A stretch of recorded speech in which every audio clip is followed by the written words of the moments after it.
South India shopping mall, the wedding మంత్ర, సరికొత్త wedding collection, south India shopping mall.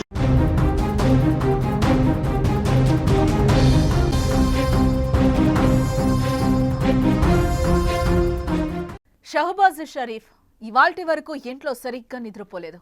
రెప్ప మూస్తే చాలు అతనే కల్లోకొచ్చేస్తున్నారు. అతనెవరో కదూ, మన ప్రధాని నరేంద్ర మోదీ. బ్రహ్మోస్ క్షిపణి రూపంలో దూసుకొచ్చి పాకిస్తాన్లో విధ్వంసం సృష్టిస్తున్నాడు. అందుకే నిద్రలో కూడా మన భారత ప్రధాని మోదీని తలుచుకుంటూ దడుచుకుంటున్నాడు షహబాజ్ షరీఫ్.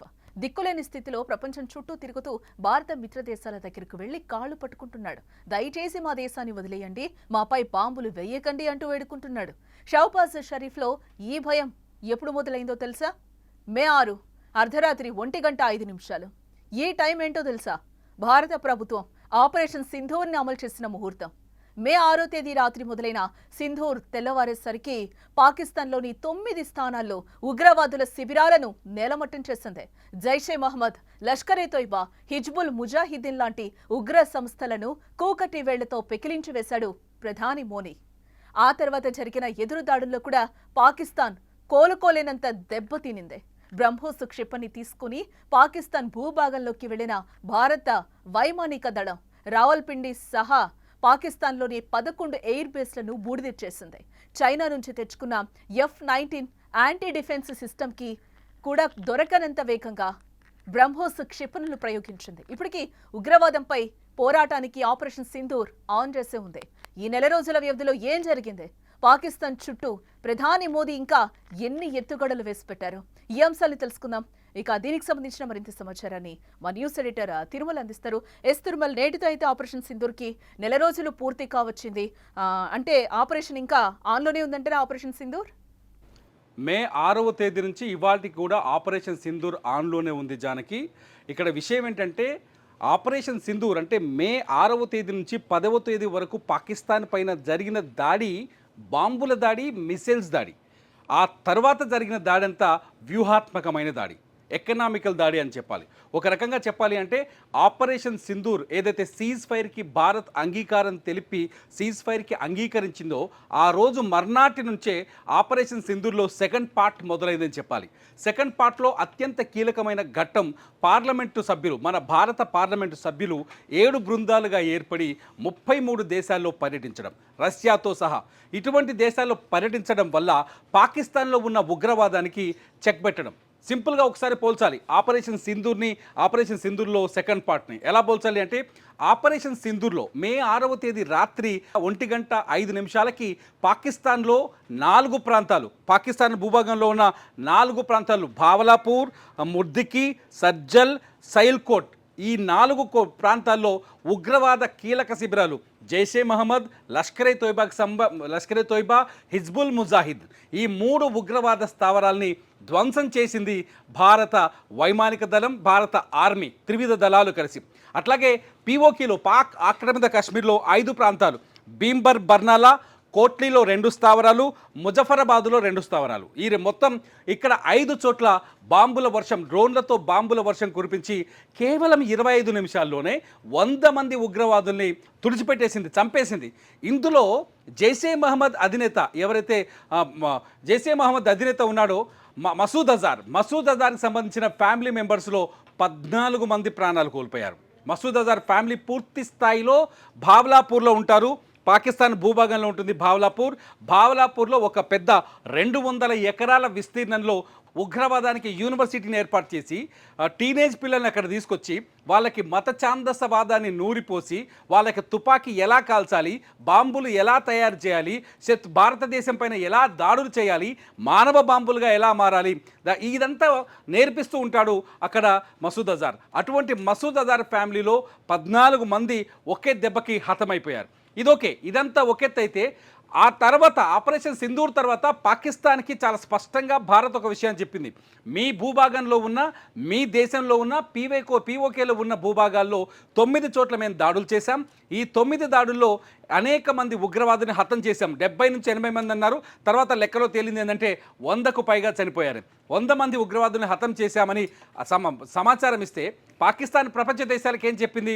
మా భూభాగంలోకి భారత్ అక్రమంగా చొరబడి మా భూభాగంలో ఉన్న ప్రజల్ని అమాయక ప్రజల్ని హత్య చేసిందని చెప్పింది. అది మసూద్ అజార్ అమాయక ప్రజలు ఎట్లయితాడు? మసూద్ అజార్ ప్రపంచం మొత్తం నిషేధించబడిన ఉగ్రవాది. ఐక్యరాజ్య సమితి మసూద్ అజార్ని 2019లోనే ఆయన పైన నిషేధం విధించింది. ప్రపంచ ఉగ్రవాదిగా గుర్తించింది. అటువంటి మసూద్ అజార్కి ఇంకా రక్షణ కల్పిస్తోంది పాకిస్తాన్. లష్కరే తోయిబా అధినేత ఎవరైతే హఫీజ్ సయీద్ ఉన్నాడో హఫీజ్ సయీద్కి ఇంకా రక్షణ కల్పిస్తుంది. వీళ్ళందరిపైన యుద్ధం చేయాలంటే ఒక్కసారో 2 సార్లు బాంబులు వేస్తే సరిపోదు. పాకిస్తాన్ వైమానిక స్థావరాలని ధ్వంసం చేస్తే సరిపోదు. పాకిస్తాన్కి ఉగ్రవాదాన్ని అంతం చేయాలంటే మోదీ పన్నిన అతిపెద్ద వ్యూహం ఏంటంటే ఆర్థిక సపోర్ట్ లేకుండా చేయలేం. ప్రపంచ దేశాల నుంచి పాకిస్తాన్కి ఆర్థిక సపోర్ట్, ఎకనామికల్ సపోర్ట్ లేకుండా చేయడం. ఆ ఎకనామికల్ సపోర్ట్ చేయకుండా ఉండడానికే భారతదేశం పైన పహల్గామ్లో ఏప్రిల్ 22వ తేదీన పాకిస్తాన్ ఎటువంటి దాడి చేసింది, అమాయకులైన పర్యాటకుల్ని ఎలా ప్రాణం తీసింది, అమాయకులైన పర్యాటకుల ప్రాణాలు రక్తపాతాన్ని పారించిందనే విషయాన్ని ప్రపంచానికి అర్థమయ్యేలా చెప్తూ at the same time Pakistan మీకు మిత్రదేశంగా కనిపిస్తుంది, పాకిస్తాన్ మీతో దొంగ స్నేహం చేస్తుంది, పాకిస్తాన్ ప్రపంచం మొత్తానికి ఉగ్రవాదాన్ని ఎలా ఉత్పత్తి చేస్తుంది, ఉగ్రవాదుని తమ భూభాగంలో తయారు చేసి అమెరికా పైన కావచ్చు, లేకపోతే మలేషియాలో కావచ్చు, లేకపోతే రష్యాలో కావచ్చు, ఇతర దేశాల్లో వ్యతిరేకుల్ని తీవ్రవాదం ఎక్స్ట్రీమిస్టులకు ఎలా సపోర్ట్ చేస్తుంది అనే విషయాన్ని తెలియజెప్పే ప్రయత్నం చేశారు ప్రధాని మోదీ. ఇది నిజంగా మోదీ తెలివి మామూలు తెలివి కాదు. ఎందుకంటే ఆపరేషన్ సింధూర్ అని పేరు పెట్టింది కూడా ఆయనే. ఆ ఆపరేషన్ సింధూర్లో సెకండ్ పార్ట్ అమలులో చాలా వ్యూహాత్మకంగా వ్యవహరిస్తున్నారు ప్రధాని మోదీ. ఇప్పటి వరకు పార్లమెంట్ సభ్యులతో కూడిన బృందాలు 7 పార్లమెంటు బృందాలు, ఎంపీల బృందాలు 33 దేశాల్లో పర్యటించాయి. 33 దేశాల్లో భారతదేశానికి చేస్తున్న పోరాటం గురించి ఆ 33 దేశాలకు అర్థమయ్యేలా చెప్పాయి. ఉగ్రవాదం భారతదేశంలో ఎటువంటి ఇబ్బందులు కలగజేస్తుందో ఈ అంశాల్ని ప్రపంచ దేశాలకి అర్థమయ్యేలా చేశాయి. ఇలా చెప్పడంలో ముఖ్యమైన పాత్ర ఏంటంటే, మీరు ఒకవేళ పాకిస్తాన్కి ఆర్థికంగా సపోర్ట్ చేస్తే, IMF గతంలో జనవరిలోనే పాకిస్తాన్కి $2 బిలియన్ లోన్ని అంగీకరించింది. ఆ లోన్ రాగానే ఇప్పుడు ఉగ్రవాద దాడికి మళ్ళీ ఉగ్రవాదులను పెంచి పోషించేందుకు పాకిస్తాన్ ఆ డబ్బుల్ని అమలు చేస్తుంది. తాజాగా వరల్డ్ బ్యాంక్ కూడా పాకిస్తాన్కి ఆర్థిక సపోర్ట్ చేయడానికి ప్రయత్నిస్తుంది. చైనా కూడా సపోర్ట్ చేస్తామని చెప్తుంది. ఇప్పుడు టర్కీ ఆల్రెడీ రెడీ అయింది, వాళ్ళకి అన్ని రకాల సహాయ సహకారాలు అందిస్తారంటుంది. ఇటువంటి దేశాలు పాకిస్తాన్కి సపోర్ట్ చేయడం వల్ల, మీ మిత్ర దేశాలు ఈ దేశాల్లో ఉంటే ఇటువంటి దేశాలు పాకిస్తాన్కి సపోర్ట్ చేయడం వల్ల ఆ అమౌంట్ని తీసుకొచ్చి, ఆ డబ్బును తీసుకొచ్చి పాకిస్తాన్ అక్కడి ప్రజల ఆకలి తీర్చడానికో, పాకిస్తాన్లో ఏదైనా అభివృద్ధి పనులు చేయడానికో, ప్రాజెక్టులు కట్టడానికో ఉపయోగించదు. ఆ డబ్బును తీసుకొచ్చి ఉగ్రవాదం పైన పెట్టుబడిగా పెడుతుంది. POKలో ఉన్న ఉగ్రవాద శిబిరాల్ని పెంచి పోషిస్తుంది. హిజ్బుల్ ముజాహిదీన్ కావచ్చు, జైషే మహమ్మద్ కావచ్చు, లేకపోతే లష్కర్ ఇ తోయిబా కావచ్చు, ఇటువంటి ముఠాల్లో సభ్యుల్ని చేర్చి వాళ్ళకి కావాల్సిన ఆయుధాలని కొనిచి, వాళ్ళకి కావాల్సిన మందుగుండు సామాగ్రిని సరఫరా చేసి, హమాస్ లాంటి ఉగ్రవాద సంస్థలతో లింకులు కలిపి అంతర్జాతీయ తీవ్రవాదాన్ని ఎలా తయారు చేస్తుందనే విషయాన్ని ప్రపంచానికి అర్థమయ్యేలా చెప్పేలా ప్రయత్నం చేశారు ప్రధాని మోదీ చేసిన ఈ ప్రయత్నంలో మంచి రిజల్ట్ వచ్చింది. 33 దేశాల నుంచి ఏ దేశాలైతే మన భారత ప్రతినిధులు పర్యటించారో ఆ 33 దేశాలు పాకిస్తాన్ చేసిన దుర్మార్గాన్ని, పాకిస్తాన్ చేసిన దాడుల్ని, పాకిస్తాన్ ఉగ్రవాదాన్ని పెంచిపోరిస్తున్న తీరుని తీవ్రంగా ఖండించారు. అంతేకాదు, పాకిస్తాన్కి ప్రపంచ దేశాలు ఆర్థిక సహకారం చేయకూడదని, అది చేస్తే భారత్ ఈ ఆపరేషన్ సింధూర్ని ఇంకా కంటిన్యూ చేయాల్సి వస్తుందని, కొన్నేళ్ల పాటు భారత్ పైన దాడులు చేయాల్సి వస్తుందని, పాకిస్తాన్లో ఉన్న ఉగ్రవాదాన్ని అంతం చేసే వరకు భారత్ పోరాటం చేయాల్సి వస్తుందనే విషయాన్ని ప్రపంచ దేశాలకు అర్థమయ్యేలా చేశారు ప్రధాని మోదీ. ఇదంతా పాకిస్తాన్ పైన నిజానికి కేవలం సీజ్ ఫైర్ మాత్రమే మే 10వ తేదీకి ఆగిపోయింది. ఆ తర్వాత జరగాల్సిన యుద్ధం జరుగుతూనే ఉంది. ఒక రకంగా ఆర్థికపరమైన యుద్ధం జరుగుతుంది, దౌత్యపరమైన యుద్ధం జరుగుతుంది. ఈ యుద్ధంలో పాకిస్తాన్ తీవ్రంగా దెబ్బతింటుందని చెప్పాలి. అందుకనే అజర్బైజాన్ లాంటి దేశాలకు వెళ్ళి, టర్కీ దేశానికి వెళ్ళి పాకిస్తాన్ ప్రధాని షహబాజ్ షరీఫ్ ఏం చేస్తున్నాడు, భారత్ పైన మేము ఓడిపోయామని చెప్పకనే గెలిచామని మొదలు పెడుతున్నాడు స్పీచ్. తర్వాత మమ్మల్ని తీవ్రంగా దెబ్బ కొట్టింది భారత్ అంటున్నాడు.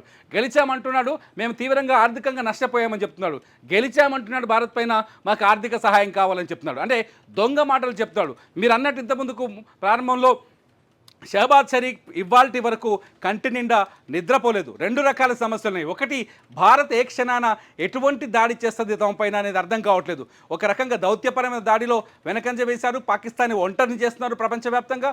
రెండో విధంగా సరిహద్దు నుంచి కావచ్చు, భారత భూభాగం నుంచి కావచ్చు, ఎటువంటి బ్రహ్మోస్ లాంటి మిస్సైల్స్ని ప్రయోగించి పాకిస్తాన్లో 11 ఎయిర్ బేస్ని ధ్వంసం చేసినట్టు ఏ క్షణాన ఎటువంటి దాడులు జరుగుతూ అర్థం కాని పరిస్థితి.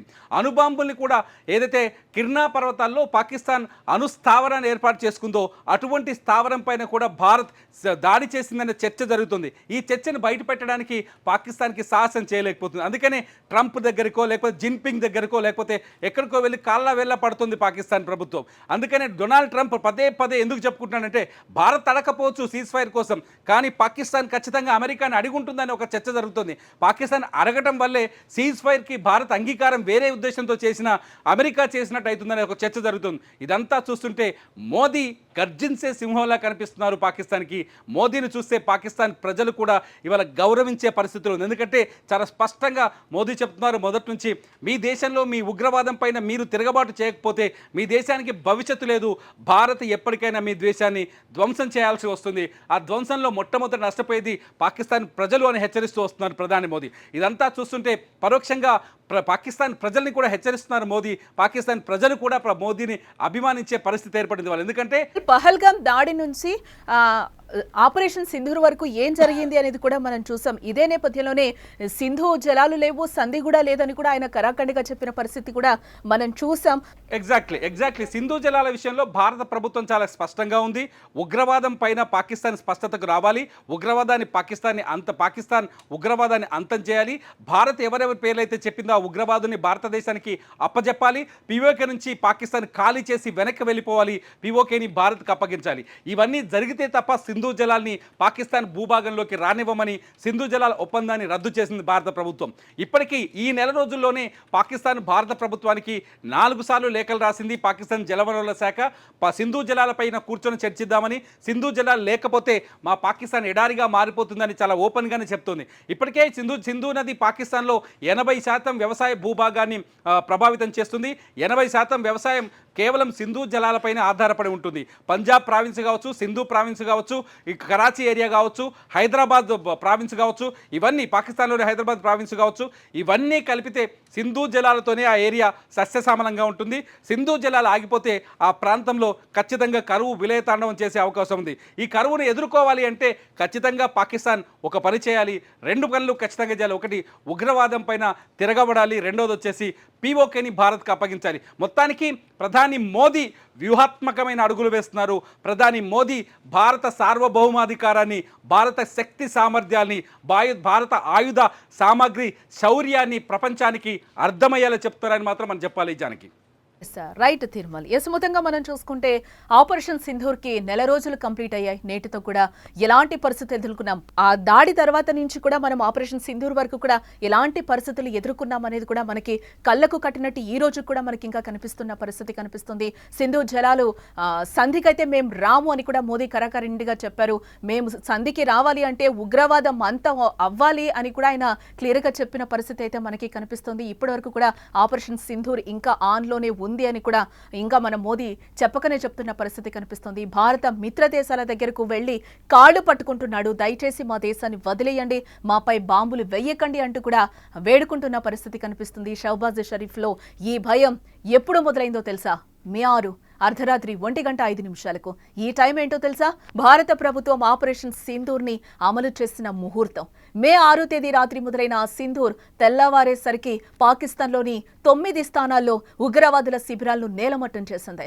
జైషే మహమ్మద్, లష్కరే తోయిబా, హిజ్బుల్ ముజాహిద్దీన్ లాంటి ఉగ్ర సంస్థలను కూకటి వేళ్లతో పికిలించి వేశాడు ప్రధాని మోదీ.